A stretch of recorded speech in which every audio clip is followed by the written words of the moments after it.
फालतू अहंकार करूं कि अलग कर दूंगा। अलग क्या कर दोगे? जो तुम कर रहे हो बहुत लोग कर चुके हैं और बहुत लोग अभी भी कर रहे हैं, उसमें कौन अलग है? अब ये है कि आवाज़ तुम्हारी अलग है, उनकी अलग है, बाकी है काम वही है। अलग क्या करोगे तुम? ये अहंकार है। इसलिए निवेदन करूंगा, जुड़कर काम करो। पति पत्नी, भाई भाई जुड़कर काम करो। गुरु शिष्य जुड़कर काम करो और संत संत भी जुड़कर काम करो। भगवान राम को भी रामादल जोड़ना पड़ा था, तब सफलता मिली थी। याद रखना, मधुमक्खियां जुड़कर रहती हैं, इसलिए उनके छत्ते पर आक्रमण करने में बड़े बड़े लोग घबराते हैं। अगर एक मधुमक्खी अकेले रहे तो उसको छोटा सा बच्चा भी अंगुली से दबाकर मार सकता है। इसलिए जुड़कर गोतनी गोतनी जुड़कर काम करो। मैं कितने घरों में पधरौनी जाता हूँ, मुश्किल से जाता हूँ। ज़्यादा लोग आग्रह करते तब जाता हूँ, ऐसे नहीं जाता हूँ। तो वहाँ मैं देखता हूँ, मुझसे कहते हैं कुछ जलपान करना पड़ेगा। तो मैंने कहा ठीक है, कुछ बना लेगा। तो महिलाएं पूड़ी बना लें और खीर और सब्जी। तो मैं देखता हूँ 20 महिलाएं जुटी हुई है। कोई बेल रही, कोई लोई बना रही, कोई कढ़ा से निकाल रही, कोई रख रही, कोई संभाल रही है, कोई आटा गूंथ रही है। हर काम सहयोग से होता है। अकेले चना भाड़ नहीं फोड़ता है, याद रखना। इसलिए मिलजुल कर भी रहना सीखो। परिवार में एकता से जीना सीखो। भाई भाई भी तालमेल से रहना सीखो। अगर एक भाई ट्रैक्टर लेना चाहता है, जमीन ठीक है, तो दूसरा भाई कहे कि 1 लाख की मदद मैं करूंगा, तुम ट्रैक्टर ले लो। और अगले साल अगर वो भाई कार लेना चाहता है तो तुम उसको 1 लाख वापस भी दो और 1 लाख की और मदद करो। तो उसके पास कार हो गई, तुम्हारे पास ट्रैक्टर हो गया। वो ट्रैक्टर से तुम्हारा खेत जुताई कर देगा और तुम कार में अपने भाई को बिठाकर मार्केट पहुंचा दोगे। दोनों का काम हो गया। थोड़ा बुद्धिमानी सीखो। लेकिन ये सब कब होगा? जब अहंकार नहीं होगा। अहंकारी व्यक्ति किसी से जुड़कर काम नहीं करता है। अहंकार से काम नहीं चलता है। आप देखे होंगे आइसक्रीम, वो बांस की किल्ली लगी होती है आइसक्रीम में, बांस की डंडी, क्या बोलते उसको आप? वो जो चूसते हैं बच्चे लकड़ी पकड़कर, क्या कहते हैं उसको? हाँ हाँ, ऐसी डंडी जैसी। मैं उसको आइसक्रीम बोलता हूँ, तुम क्या बोलते हो? आइसक्रीम, ठीक, एक ही भाषा।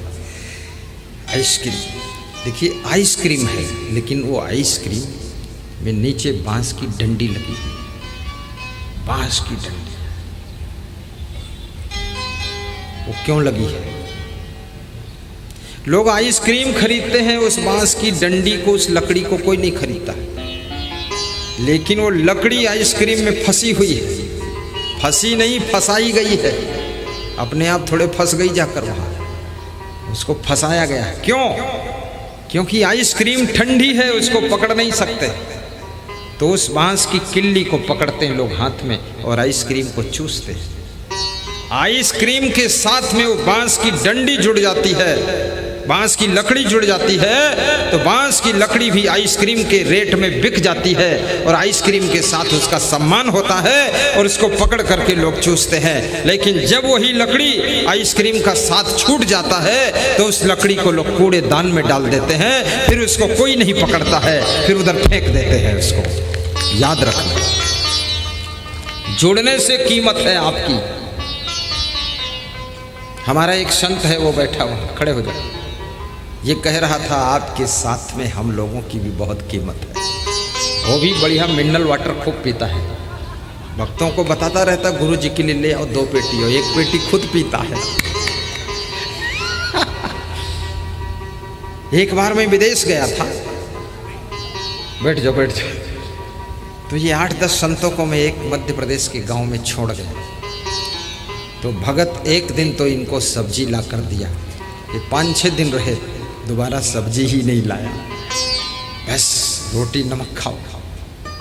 तो ये बोले गुरुदेव आपके साथ इसी गांव में हम आए थे तो 20,000 श्रोता बैठे थे, हलवा खीर पूड़ी सब बनता था, लेकिन आप साथ में नहीं थे, हम लोगों को कोई मिलने भी नहीं आया और सादा बस सब्जी भी दोबारा कोई नहीं लाया।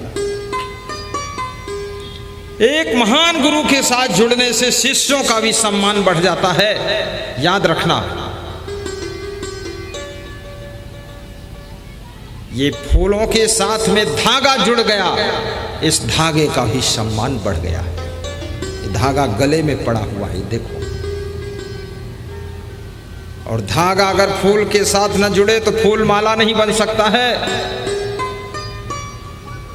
और फूल यदि धागा का न जोड़े तो फूल फूल रहेगा, उसको माला नहीं कहा जा सकता है। और धागा यदि फूल के साथ नहीं जुड़ता है तो उस धागे को गले में कौन लटका के बैठेगा। ये फूलों के कारण ही तो धागा पहना हुआ है, इसलिए याद रखना। मैं भी अपना माला थोड़ा सुधार देता हूँ, ये थोड़ा सुटर पुटर है, इधर उधर खिसक जाता है। जुड़ने से तुम्हारी कीमत बढ़ती है। राम के साथ यदि हनुमान जी न जुड़ते तो हनुमान का क्या इतना सम्मान होता? कभी नहीं।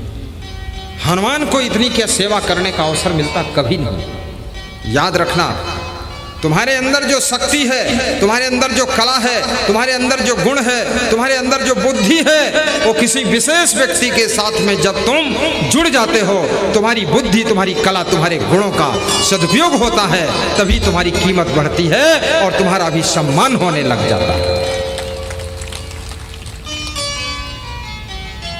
सब जुड़कर ही काम होता है। जैसे वो संत जी टोन बजा रहे हैं, तो मेरे प्रवचन के साथ ही उनकी टोन का महत्व है। वो मेरा साथ छोड़ दे, वहाँ खेत में बैठ कर बजाए टन पुन, कौन वहाँ उसका महत्व? यदि उसको अहंकार आ जाए कि मैं टोन बजाता हूँ इसीलिए प्रवचन होता है, अरे फेल हो जाओगे महाराज। एक पहिया खरीदने से थोड़े गाड़ी मिल जाती है, अहंकार नहीं। लेकिन मैं प्रवचन करता हूँ तो टोन से प्रवचन की भी रौनक बढ़ जाती है, थोड़ा सा लोगों को अच्छा लगता है। हाँ, लोगों का मन बड़ा चंचल है, ये तुम्हारे चंचल मन के लिए टुन्न पुन्न बजा देते हैं ताकि इधर उधर भागने के बजाय टुन्न पुन्न में लगे रहो। हाँ, ऐसा है, ये मैं बहुत सोचा हूँ इसको, क्योंकि पूरा मन तो प्रवचन सुनने में लगेगा नहीं, 20% तो इधर उधर सोचेगा, तो बीच में टुनुक पुनुक बच जाता तो उधर ही सोचते रहते। तो मन को यहीं गांस के रखता हूँ ताकि सुन सको तुम ठीक से, ये भी कला है साहिब बंदगी। जुड़ना सीखो, पति पत्नी भी जुड़कर उठो, एकता के सूत्र में बंधो। अगर पति की स्थिति अच्छी नहीं है तो ज़्यादा डिमांड मत रखो, संतोष में जियो। यदि पत्नी तुम्हारी बहुत कमज़ोर है, बीमार जैसी है, तो ज़्यादा 56 प्रकार के पकवान बनवाने का आदेश मत करो, खिचड़ी खा लो, ठीक है। अब तुम इतना आदेश कर दोगे कि 27 आइटम बनाओ तो पत्नी ऐसे ही चल नहीं पाती, उठ नहीं पाती, बीमार है, उसकी दशा देख लो। माता पिता के साथ में भी जुड़ कर लो।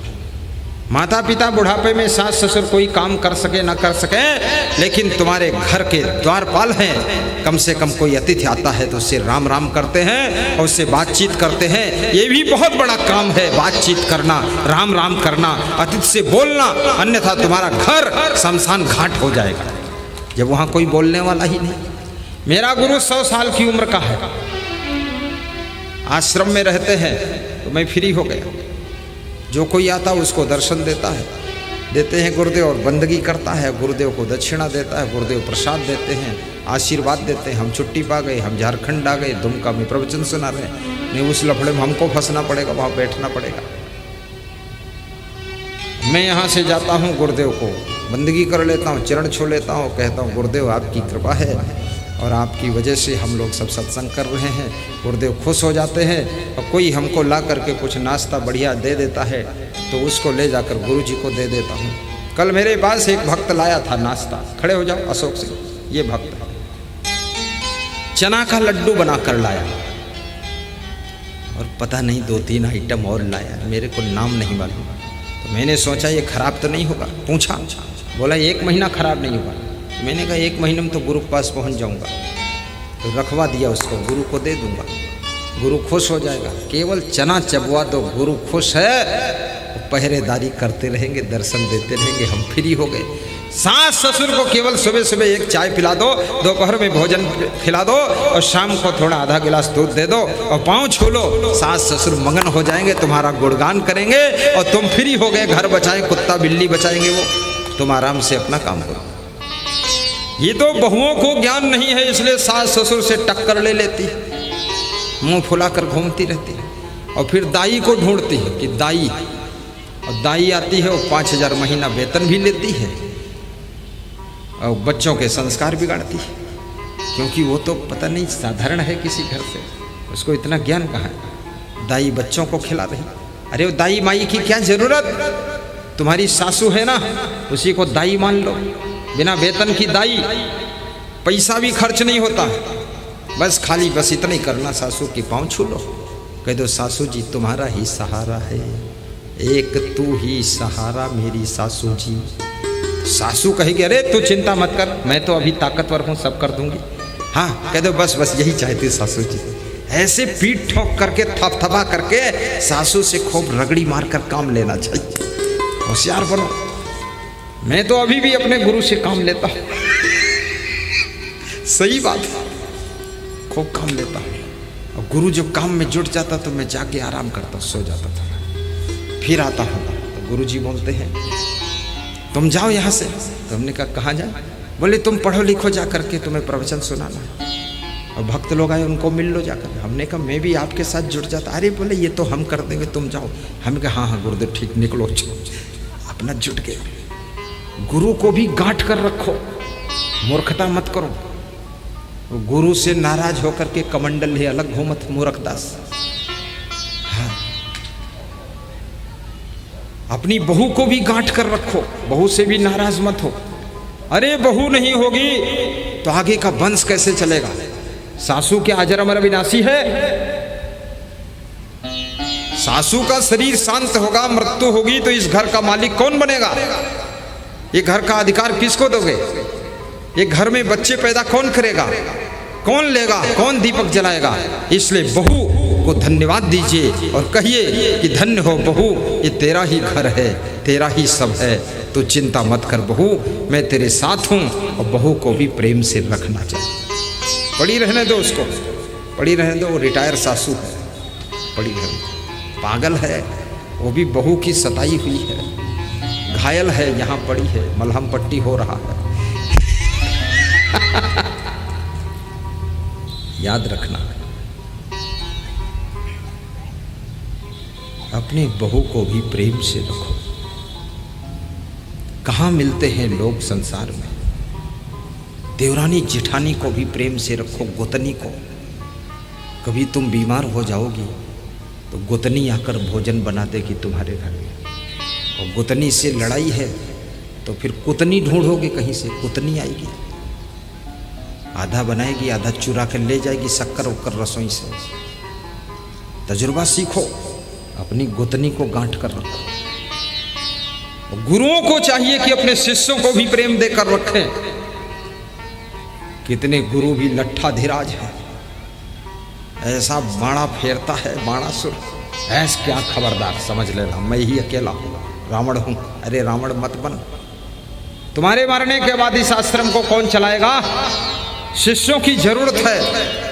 उन्हीं 50 शिष्यों में से कोई एक ऐसा निकलेगा, 2 ऐसे निकलेंगे जो आश्रम को जिंदा रखेंगे, जगत का कल्याण करेंगे। और आश्रम को संभालने के लिए बहुत शिष्यों की जरूरत है। इसलिए शिष्य का भी कल्याण हो जाएगा और साथ में शिष्य के द्वारा भविष्य में आश्रम भी जिंदा रहेगा। शिष्यों को संभाल कर रखो। ये हमारे साथ में छोटे छोटे शिष्य हैं, देखो इधर मुड़ के देखो, कैमरा चलाने वाले। साहिब ये देखो छोटा है, इधर भी देखो सब छोटे छोटे बैठे है, उधर भी छोटा है, इधर भी छोटा है, सब छोटा छोटा। मैं बिल्कुल न्यू कंपनी रखता हूँ। हाँ, ज़्यादा ओल्ड मॉडल होगा तो फिर कुछ कर नहीं पाएगा। लेकिन फिट मैं भी छोटी उम्र में ही आया था। मेरे गुरु ने मुझको बहुत संभाला, बहुत संभाला मेरे गुरु ने। फर्स्ट बार जब मैं गुरु के दर्शन किया तो गुरु ने अपने हाथ से मुझे एक गिलास दूध दिया कि पी लो। तो हमने कहा अरे, मैं जब से जानकार हुआ मेरा बाप भी दूध नहीं दिया मुझे एक गिलास। हाँ, बाकी बाप ने ये जरूर कहा दूध मेरे लिए ला, मैं पी लूँ। मेरा गुरु मुझे दूध दे दिया। मैंने कहा गुरुदेव, ये दूध मैं अदा कर दूंगा आपका, अब मैं पक्का साधु बनूंगा और तुम्हारा सारा आश्रम संभालूंगा, इसकी उन्नति करूंगा। जुट गया फिर मैं। गुरुदेव के पास 7 शिष्य थे उस समय। संत 7 को 50-70 में बदल दिया। गुरुदेव के पास एक आश्रम था, उसको 4 आश्रम में चेंज किया। गुरुदेव का आश्रम पुराने मॉडल का था, लेटेस्ट मॉडल बना दिया। ऐसा सुंदर, ऐसा सुंदर, कैसा सुंदर, अरे फोटो देख लेना, क्या बताऊं, बहुत सुंदर। उसमें गुरुदेव को विश्राम करा दिया कि आप यहाँ रहो, बिल्कुल VVIP। अरे संत से महान कौन है, गुरु जी से श्रेष्ठ कौन है। गुरु जी को तो VVIP भवन में रहना चाहिए और गुरु जी को साफ सुथरा क्लीन रहना चाहिए, डिसिप्लिन रहना चाहिए, आसपास में ग्रीन होना चाहिए एटमॉस्फेयर, ऐसा गुरु। तो मेरा गुरु जिस आश्रम में रहता है इस समय बिल्कुल वैकुंठ लोक है, स्वर्ग जैसा टॉप का। मैं खुद खड़े होकर उसको सेटिंग करवा दिया और हमारे सब शिष्यों ने इसमें मेहनत किया। बहुत सुंदर बन गया मेरा गुरु, सोच के बनाया।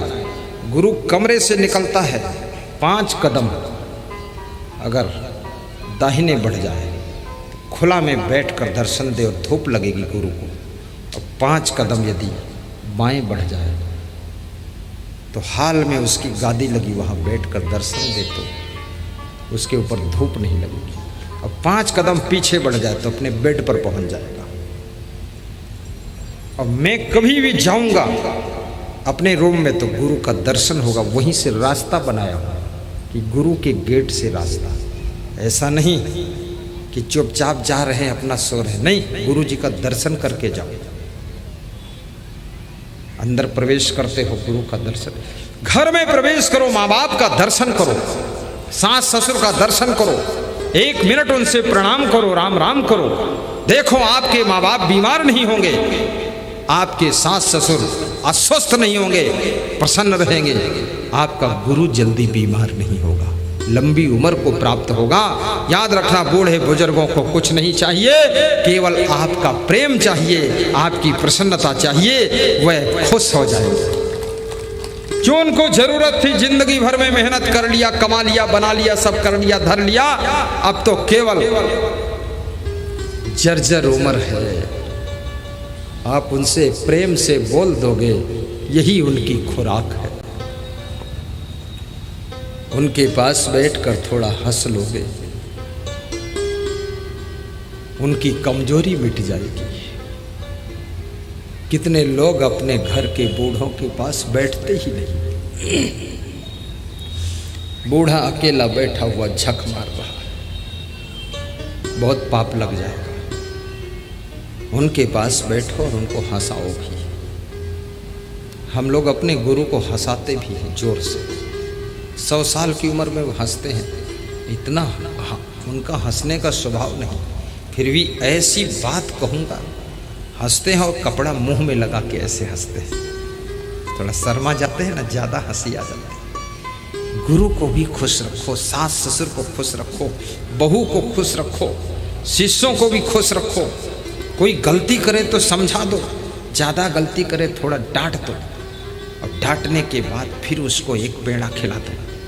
ऐसा नहीं एक बार गलती हो गई तो फिर 10 दिन तक बोलते ही नहीं, बोलोगे नहीं उसको दुख बहुत हो जाएगा। भूल चूक का तो शरीर है, बड़े बड़े बुद्धिमानों से भूल हो जाती है, चूक हो जाती है, और जितने बड़े लोगों से गलती होती है तो सैकड़ों की गर्दनें कलम हो जाती हैं, बड़ों की गलत कलम चल जाती है तो हजारों की गर्दन कलम हो जाती है। इसलिए याद रखना, मनुज गलती का पुतला है, अक्सर हो ही जाती है। आपकी बहू से भी कभी गलती हो सकती बोलने में, लेकिन क्षमा करना उसको, घरेलू मैटर है। सासू से गलती हो सकती है, कभी आपको कुछ कह सकती है सासू जोश में कि जाओ निकल जाओ, तुम्हारा घर नहीं मैंने घर बनाया है, लेकिन तुम निकलना मत। एक सासू नहीं बोल रही है, ये उसका क्रोध बोल रहा है, गुस्सा बोल रही है। जब सासू की गुस्सा शांत होगी तब सासू को चिंता होगी कि मेरी बहू कहां चली गई। क्रोध में बोले हुए शब्द वो आपके शब्द नहीं है, क्रोध राक्षस है, वो बोल जाता है। इसलिए क्रोध को कंट्रोल कीजिए थोड़ा। कहते हैं जिस समय क्रोध में आप हैं, जिस समय आप दुख में हैं, उस समय कोई निर्णय फैसला नहीं लेना चाहिए। जिस समय ज्यादा हर्ष से भरे हुए हैं, खुशियों से भरे हुए हैं, उस समय कोई निर्णय नहीं लेना चाहिए, क्योंकि उस समय का निर्णय तुम्हारा निर्णय नहीं होगा। वो खुशी से प्रभावित, क्रोध से प्रभावित आपका डिसीजन होगा। वो डिसीजन आपको रिजल्ट गलत दे सकता है। इसलिए शांत मन से डिसीजन लीजिए।